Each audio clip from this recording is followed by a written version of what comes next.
April 12th, 2023, Wednesday in the Octave of Easter. A reading from the Acts of the Apostles. Peter and John were going up to the temple area for the 3 o'clock hour of prayer, and a man crippled from birth was carried and placed at the gate of the temple called the Beautiful Gate every day, to beg for alms from the people who entered the temple. When he saw Peter and John about to go into the temple, he asked for alms. But Peter looked intently at him, as did John, and said, "Look at us." He paid attention to them, expecting to receive something from them. Peter said, "I have neither silver nor gold, but what I do have I give you. In the name of Jesus Christ the Nazorean, rise and walk." Then Peter took him by the right hand and raised him up, and immediately his feet and ankles grew strong. He leaped up, stood and walked around, and went into the temple with them, walking and jumping and praising God. When all the people saw him walking and praising God, they recognized him as the one who used to sit begging at the beautiful gate of the temple, and they were filled with amazement and astonishment at what had happened to him. The word of the Lord. The responsorial psalm. The response is, "Rejoice, O hearts that seek the Lord. Give thanks to the Lord, invoke his name, make known among the nations his deeds. Sing to him, sing his praise, proclaim all his wondrous deeds. Rejoice, O hearts that seek the Lord. Glory in his holy name. Rejoice, O hearts that seek the Lord. Look to the Lord in his strength. Seek to serve him constantly.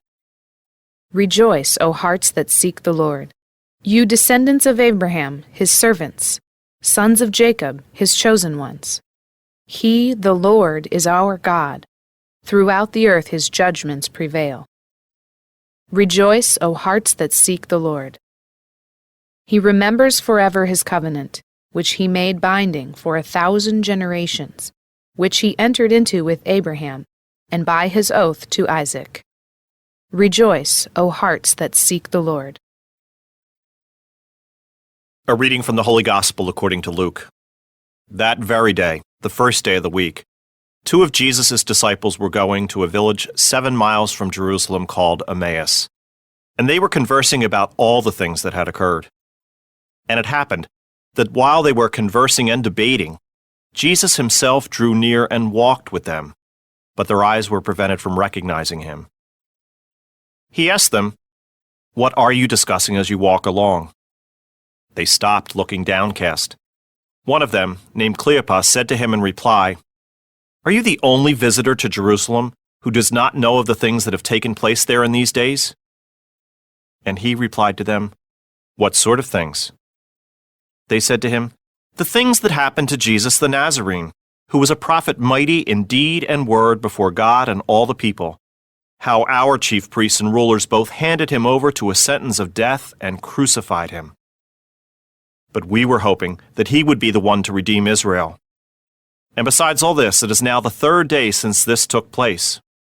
Some women from our group, however, have astounded us.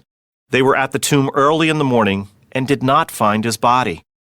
They came back and reported that they had indeed seen a vision of angels who announced that he was alive. Then some of those with us went to the tomb and found things just as the women had described, but him they did not see." And he said to them, "Oh, how foolish you are! How slow of heart to believe all that the prophets spoke! Was it not necessary that the Christ should suffer these things and enter into his glory?" Then, beginning with Moses and all the prophets, he interpreted to them what referred to him in all the scriptures. As they approached the village to which they were going, he gave the impression that he was going on farther. But they urged him, "Stay with us, for it is nearly evening and the day is almost over." So he went in to stay with them. And it happened that while he was with them at table, he took bread, said the blessing, broke it, and gave it to them. With that, their eyes were opened, and they recognized him, but he vanished from their sight. Then they said to each other, "Were not our hearts burning within us while he spoke to us on the way and opened the scriptures to us?"